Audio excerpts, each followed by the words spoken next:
Great barrier reef অ্যারেনায় পরের test শুরু হবে 22 তারিখে। তবে তার আগে ডারউইনের ঝাঁজ উত্তাপ এখনো আলোচনায়। স্ট্যাম মাইকে লিটন কুমার দাস স্টিভেন স্মিথের মধ্যে উত্তপ্ত বাক্য বিনিময়ের রহস্য রহস্য বলে ভুল হবে, রিয়েলিটি এই মুহূর্তে আমাদের সামনে।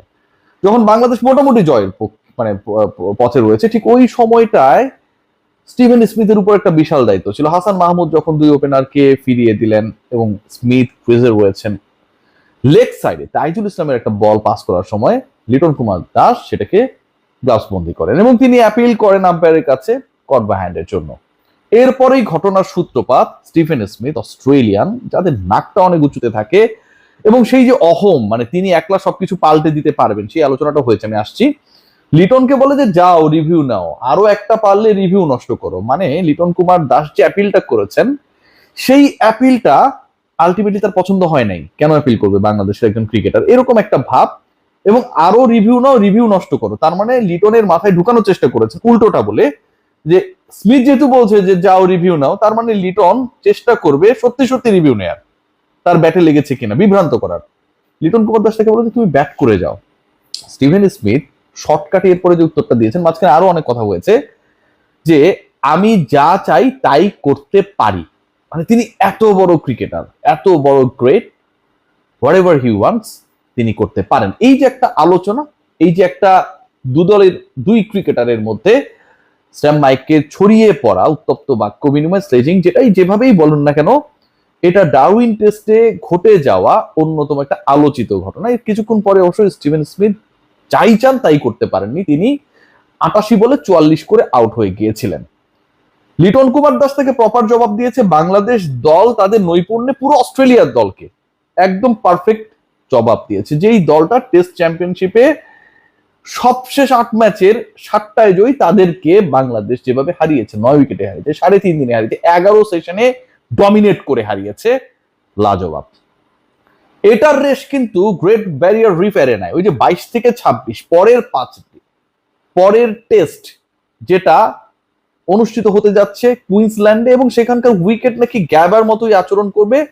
এখন পর্যন্ত তেমনটাই আমরা জানছি, কারণ কিউরেটর সেম। এর আগের আলোচনা আমি বলেছি, টনি হ্যামিং ব্যাপারটা এনশিওর করেছেন বাংলাদেশের, যিনি প্রধান কিউরেটরের দায়িত্বে রয়েছেন। সো ওইখানটায় যে একটা ভয়াবহ স্লেজ করা হবে বাংলাদেশের ক্রিকেটারদের, এবং বাংলাদেশ দল যে সেটার জন্য রেডি, সেই ব্যাপারটা আমার কাছে মনে হয় ডারউইনে লিটন ভার্সেস স্টিভেন স্মিথের যে ঘটনা ঘটেছে, স্যাম মাইকে যে কথাটা আমরা শুনেছি, তাতে প্রমাণ পাওয়া গেছে।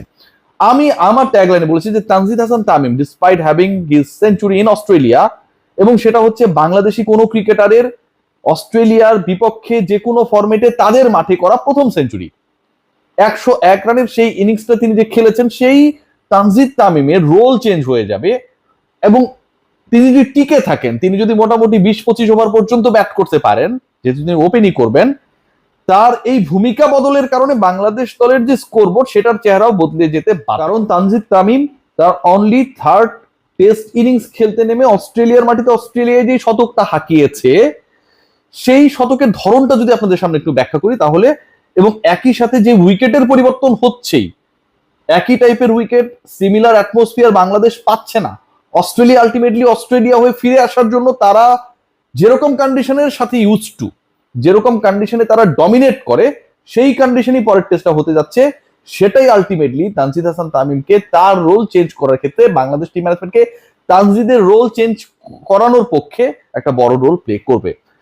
তানজিদ তামিম তিনি যখন সেঞ্চুরি করলেন, 101 বল খেললেন 197, এবং খেয়াল করে দেখবেন 8টা 4 একটা ছক্কা, 197 বলের ইনিংস। টেস্ট খেলতে নেমেছেন দ্বিতীয়, এবং এটা তার টেস্টের 3rd ইনিংস। এমন না যে অনেকদিন ধরেই টেস্ট খেলেন, টেস্ট মেজাজটা কি সেটা তানজিদ তামিম সেটার সাথে ইউজ টু হয়ে গেছেন, নট লাইক দ্যাট।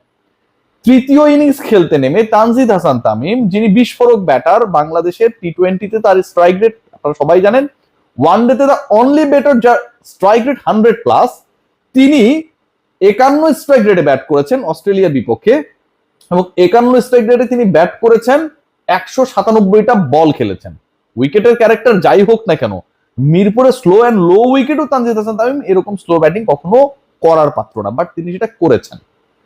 বাট ওই যে বললাম, গ্যাবার যে রিপিটেশন, যে ফটোকপি, যেটা আলটিমেটলি ম্যাকায়ে অনুবাদ করার চেষ্টা করা হবে সেম কিউরেটর, সেখানটায় তানজিদ হাসান তামিম জাস্ট অস্ট্রেলিয়ার বিপক্ষে ওয়ানডে সিরিজটা যদি আপনারা রিকল করেন, যেখানটায় বাংলাদেশ পেস এন্ড বাউন্স সহায়ক উইকেটে খেলেছে, মিরপুর তার ক্যারেক্টার চেঞ্জ করে সেখানটায় উইকেট প্রোভাইড করা হয়েছে, এবং তানজিদ তামিমের সেখানে একটা বিস্ফোরক 50 রয়েছে, 122 স্ট্রাইক রেটে 54 করেছিলেন।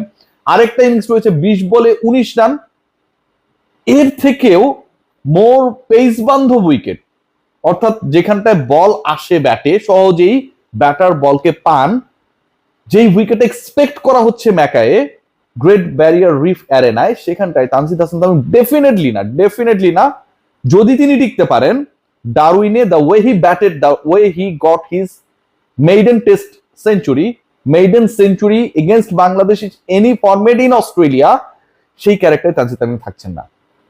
2 ইনিংসে ব্যাট করবেন ডেফিনেটলি, বাট তানজিদ তামিমের ব্যাটিং রোল চেঞ্জ হচ্ছে, আরো বেশি আগ্রাসী তানজিদ হাসান তামিমকে আমরা দেখতে পাবো বলে মনে করা হচ্ছে। Why not I am discussing about Sadman Islam অনেক, তার ব্যাপারে আলোচনা করার কিছুই নেই, কারণ তিনি তার মেজাজেই ব্যাট করবেন। এবং সবশেষ যেই ইনিংসটা তিনি খেলেছেন, যেখানে মানুষ 9 উইকেটে জয় রেজিস্টার করলো, সেখানটাও কিন্তু তিনি তুলনামূলকভাবে যতটা স্লো, সেই স্লো রোল থেকে অনেকটাই বের হয়ে এসেছেন। যেই খেলাটা হতে যাচ্ছে, এই খেলায় আরেকটা সংবাদ রয়েছে যেটা আমার কাছে মনে হয় very much important for the both teams, এবং এখানটাও toss is going to be a very vital factor. আপনি যদি ফোরকাস্ট দেখার চেষ্টা করেন, বোঝার চেষ্টা করেন, তাহলে ম্যাকায় যেই ম্যাচটা অনুষ্ঠিত হবে, প্রথমত সেখানকার টেম্পারেচার তো আপনারা সবাই জানেন যে 22 থেকে 14 এর মধ্যেই ঘোরাঘুরি করবে, 24 পর্যন্ত যেতে পারে সর্বোচ্চ। বৃষ্টির পূর্বাভাস রয়েছে অন্তত 5 দিনের মধ্যে 4 দিন 60%। এখন যদি এই বৃষ্টি হয়, আপনার যদি মানে 4 দিন 60%, একদিন 3%, ওটা হইলো না, ধরেন লাস্ট ডের কথা আমি বলছি, যদি 3 দিনও বৃষ্টি হয়, যদি বৃষ্টিতে 15 সেশনের 2টা সেশন 3টা সেশনও ভেসে যায়, তাহলে কিন্তু সেটা একটা বিশাল রোল প্লে করবে। প্রথমত ম্যাচের লেন্থ কমে আসবে, দ্বিতীয় যেটা সেটা হচ্ছে বৃষ্টির কারণে উইকেট তার ক্যারেক্টার চেঞ্জ করবে। যেই দল during that time before or after bowling এ থাকবে, এবং যারা আনফরচুনেটলি ব্যাটিং এ থাকবে, যেহেতু পেস শক্তির বিচারে বাংলাদেশের হয়তো ভাস্ট এক্সপেরিয়েন্স নেই, কিন্তু বাংলাদেশ দল তারা তাদের বেস্টটা ডেলিভার করতে পারে, এবং প্রত্যেকেই প্রুভেন। লাস্ট 5 টেস্টে 4টায় বাংলাদেশ জয় পেয়েছে, জিম্বাবুয়ের বিপক্ষে একটা ম্যাচে হেরেছে শুধুমাত্র, পাকিস্তানের বিপক্ষে জিতেছে 2টা, অস্ট্রেলিয়ার বিপক্ষে, আয়ারল্যান্ডের বিপক্ষে। বাংলাদেশ দল ডেফিনেটলি বোলিং এ থাকলে, এবং এরকম অ্যাটমসফিয়ার যদি বাংলাদেশকে পায়, বাংলাদেশের বোলিং ইনিংসের সময় হয়, তাহলে কিন্তু ডেফিনেটলি প্রতিপক্ষের উপর একটা প্রেসার ক্রিয়েট হবে। এগেইন বাংলাদেশ যদি ব্যাটিং এ থাকে, বাংলাদেশের জন্য কিন্তু যথেষ্ট টেনশন ক্রিয়েট হবে। সো পরের টেস্টের result, what ever the result is, এটা যে 5th ডেতে যাবে, 3.5 দিন 3 দিনে শেষ হচ্ছে না, এটা মোটামুটি ডিসাইডেড। কারণ ওয়েদার ফোরকাস্ট বলছে পরের টেস্টে বাংলাদেশ অস্ট্রেলিয়া অন্তত 4 দিন 60% বৃষ্টি পাবে। আর সেটা যদি সত্যি হয়, এই ওয়েদার ফোরকাস্ট নিশ্চয়ই বাংলাদেশ থেকে দেওয়া হয় নাই, সত্যি হলে 5th ডেতে যাবে, এবং যেই দল ডিউরিং দ্যাট রেইন ব্যাটিং এ থাকবে, তারা ভয়াবহভাবে সাফার করবে। সবাই ভালো থাকবেন।